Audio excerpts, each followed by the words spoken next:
নমস্কার বন্ধুরা, তনহির পাকশালাতে সবাইকে স্বাগত। পনির খেতে কিন্তু আমরা সকলেই ভীষণই পছন্দ করি। বাড়িতে কিভাবে একদম দোকানের মতন নরম মোলায়েম মালাই পনির বানিয়ে নেওয়া যায় সেই রেসিপিটাই আমি আজকে আপনাদের সঙ্গে শেয়ার করব। দেখে নেওয়া যাক আমার আজকের এই ভিডিওটি। মালাই পনির বানাবার জন্য নিয়েছি 2 লিটার অর্থাৎ 4 প্যাকেট আমুল মিল্ক। আমি কিন্তু কোনো ফুল ক্রিম মিল্ক ব্যবহার করছি না, তবে এখানে ফুল ক্রিম মিল্ক ব্যবহার করবার প্রয়োজন নেই। দুধটাকে জাল দেওয়ার জন্য গ্যাস অন করে কড়াইতে প্রথমে দিয়ে দিচ্ছি অল্প পরিমাণে একটু জল, তারপর দুধটা আমি কড়াইতে ঢেলে দিচ্ছি। জল দিয়ে যদি একটু দুধটা জাল দেওয়া হয় তাহলে কিন্তু সসপ্যান বা কড়াইতে দুধ নিচে লেগে যায় না।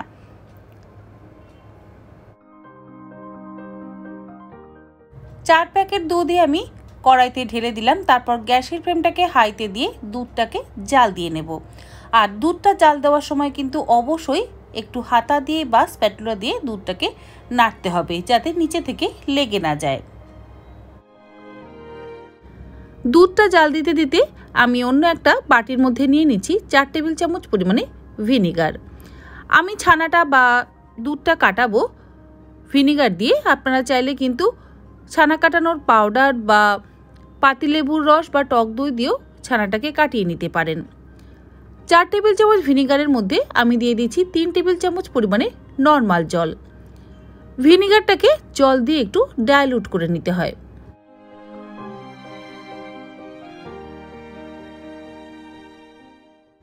জল আর ভিনিগারটা ভালো করে মিশিয়ে দিচ্ছি। দুধটা জাল দিতে দিতে যদি ক্রমাগত এইভাবে হাতা বা স্প্যাটুলা দিয়ে নাড়া হয় তাহলে কিন্তু ভালো হয়। আর কড়াই বা সসপ্যানের গায়ে যদি সরটা জমে যায় তাহলে অবশ্যই সরটাকে হাতা বা স্প্যাটুলা দিয়ে একটু ছাড়িয়ে নিয়ে দুধের সাথে মিশিয়ে দিতে হবে। দুধটা ফুটতে শুরু করে দিয়েছে। এবার এর মধ্যে দিয়ে দিচ্ছি আমুলের ফ্রেশ ক্রিম। ফ্রেশ ক্রিম দিয়ে যদি পনির বানানো হয় তাহলে কিন্তু পনির ভীষণই সফট হয়। 2 লিটার দুধের জন্য আমি পুরো 1 প্যাকেট ফ্রেশ ক্রিম কিন্তু ব্যবহার করেছি। ফুল ক্রিমটাকে ভালো করে মিশিয়ে নিতে হবে, তারপর গ্যাসের ফ্লেমটাকে হাইতে রেখে দুধটাকে ভালো করে ফুটিয়ে নিতে হবে। দুধটা ভালো মতন হাই ফ্লেমে জাল দিয়ে নেওয়া হয়ে গেছে। এবার আমি দুধটাকে একবার উতলিয়ে নিয়ে গ্যাসের ফ্লেমটাকে বন্ধ করে দেব। দুধ যখনই উতলাতে শুরু করবে তখন গ্যাসের ফ্লেমটাকে অবশ্যই বন্ধ করে দেবেন। গ্যাসের ফ্লেম বন্ধ করে দিয়ে তারপর কিছুক্ষণ ঠান্ডা করে নিয়ে কিন্তু আমি এর মধ্যে ভিনিগার মেশানো জলটা মেশাবো। দুধটাকে আমি গ্যাস থেকে নামিয়ে নিলাম। তারপর এই যে কড়াইয়ের গায়ে যে দুধের সরগুলো জমতে শুরু করেছে সেগুলোকে আমি হাতা দিয়ে ছাড়িয়ে নিচ্ছি। এগুলো অবশ্যই দুধের মধ্যে মিশিয়ে দেবেন, তাহলে পনিরটা কিন্তু ভীষণই ভালো হবে। দুধটা গ্যাস থেকে নামিয়ে নেওয়ার পর মিনিট 3-4 এইভাবে রেখে দিয়ে একটু ঠান্ডা করে নিতে হবে।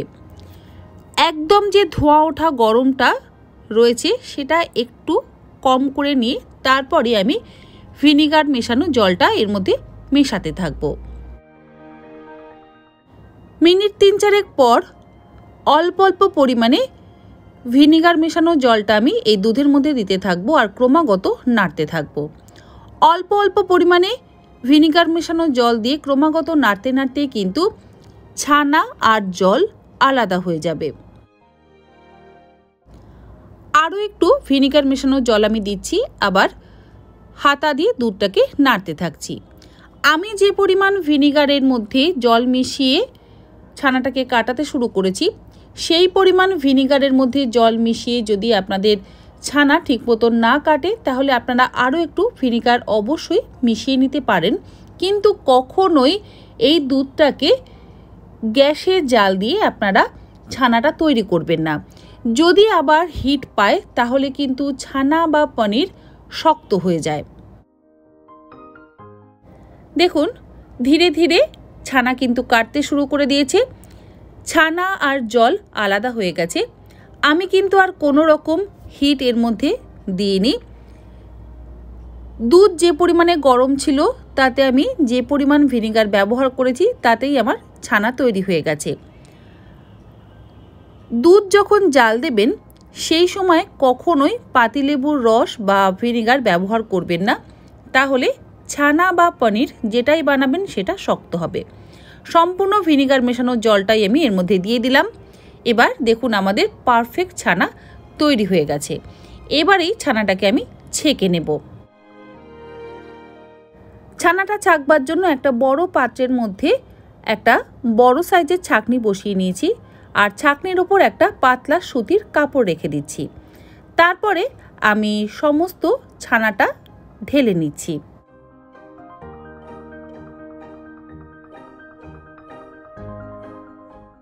সম্পূর্ণ ছানাটা ঢেলে দেওয়ার পর হাতা দিয়ে আবারও একবার মিশিয়ে নিচ্ছি, যাতে এক্সট্রা যে জলটা আছে সেটা ঝরে যায়। আর এই ছানাটা কিন্তু ঠান্ডা জল দিয়ে 2 থেকে 3 বার ধুয়ে নেওয়া অত্যন্ত জরুরি, যেহেতু আমরা ভিনেগার দিয়ে ছানাটা কাটিয়েছি। ভিনেগার বা পাতিলেবুর রস দিয়ে যদি ছানা কাটান তাহলে অবশ্যই ছানাটাকে 2-3 বার জল দিয়ে ধুয়ে নেবেন। যদি টক দই বা ছানা কাটানোর পাউডার দিয়ে ছানা কাটানো হয় তাহলে আর সেটার প্রয়োজন নেই। ছানাটাকে আমি ভালো করে ধুয়ে নিয়েছি। এবার কাপড়টাকে আমি এক জায়গায় একটা পুটলির মতন তৈরি করে নেব। ছানার জলটাকে ভালো করে ঝরিয়ে নিতে হবে, তবে কখনোই হাত দিয়ে চিপে চিপে ছানার জল বের করবেন না, তাহলে ছানা কিন্তু শক্ত হয়ে যাবে।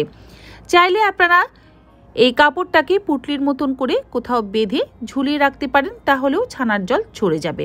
দেখুন ছানার যে এক্সট্রা জলটা ছিল সেটা সম্পূর্ণ ঝরে গেছে।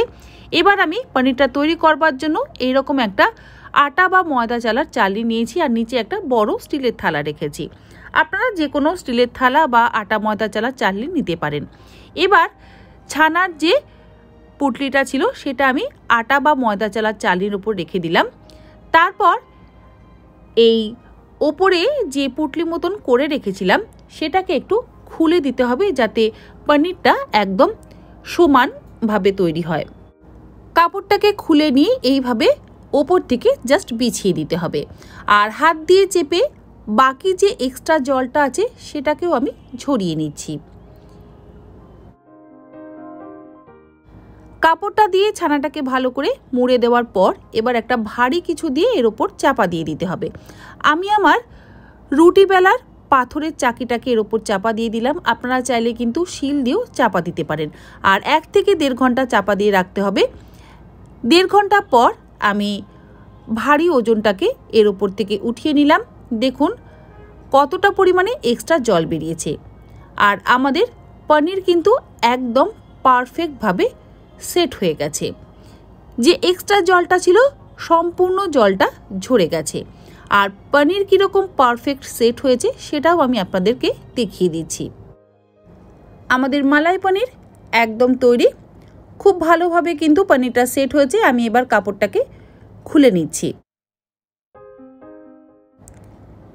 দেখে নিশ্চয়ই বুঝতে পারছেন যে পনিরটা কত সুন্দরভাবে সেট হয়েছে। মনেই হবে না যে এটা বাড়িতে বানানো পনির। আমি যে যে টিপস ফলো করে আপনাদের পনির বানাতে বললাম সেইভাবে যদি আপনারা পনির বানান তাহলে আপনাদেরও মালাই পনির কিন্তু ভীষণই সফট হবে। আর 2 লিটার দুধে কতটা পরিমাণে পনির তৈরি হয়েছে সেটাও আমি আপনাদের ওজন করে দেখিয়ে দিচ্ছি। দেখুন 2 লিটার দুধে 585 গ্রাম পনির আমাদের তৈরি হয়েছে। বাজার থেকে কিনলে কিন্তু 585 গ্রাম মানে মোটামুটি 600 গ্রাম পনিরের দাম যথেষ্ট। তৈরি হয়ে গেছে 2 লিটার দুধে 600 গ্রামের কাছাকাছি মালাই পনির। এবার এই পনিরটাকে আমি কেটে দেখিয়ে দিচ্ছি যে পনিরটা কতটা পারফেক্ট হয়েছে। পনির যদি আপনারা স্টোর করে রাখতে চান তাহলে কোনো এয়ারটাইট কন্টেনারের মধ্যে অল্প পরিমাণে একটু জল দিয়ে আপনারা অবশ্যই ফ্রিজে স্টোর করে রাখবেন। শুকনো পনির কখনোই কিন্তু স্টোর করে রাখবেন না, অবশ্যই একটু জলের মধ্যে রেখে তবেই পনির স্টোর করবেন। দেখুন পনিরটা কত সুন্দরভাবে সেট হয়েছে। আর এই মালাই পনির দিয়ে কিন্তু আপনারা ঘরে আরও ভালো ভালো পনিরের রেসিপি তৈরি করতে পারবেন। আমি কেটে দেখিয়ে দিচ্ছি পনিরটা কতটা সফট হয়েছে। দেখে নিশ্চয়ই বুঝতে পারছেন পনিরটা একদম পারফেক্ট হয়েছে। আমার আজকের এই মালাই পনির বানানোর রেসিপি আপনাদের কাছে কেমন লাগলো অবশ্যই জানাবেন। যদি ভালো লেগে থাকে তাহলে আপনারাও বাড়িতে অবশ্যই এই রকমভাবে একবার মালাই পনির বা ক্রিম পনির বানিয়ে নিতে পারেন। আমার আজকের এই রেসিপি আপনাদের যদি ভালো লেগে থাকে চ্যানেলটাকে সাবস্ক্রাইব করে নেওয়ার অনুরোধ রইল। পাশে থাকা বেল আইকনটা অবশ্যই প্রেস করে দেবেন, কারণ আমি চ্যানেলে যখনই কোনো নতুন রেসিপি শেয়ার করব নোটিফিকেশান আপনাদের কাছে পৌঁছে যাবে। আজকের মতো এই পর্যন্ত, আবার হাজির হয়ে যাব নতুন কোনো রেসিপি নিয়ে। ভালো থাকবেন, সুস্থ থাকবেন, ধন্যবাদ।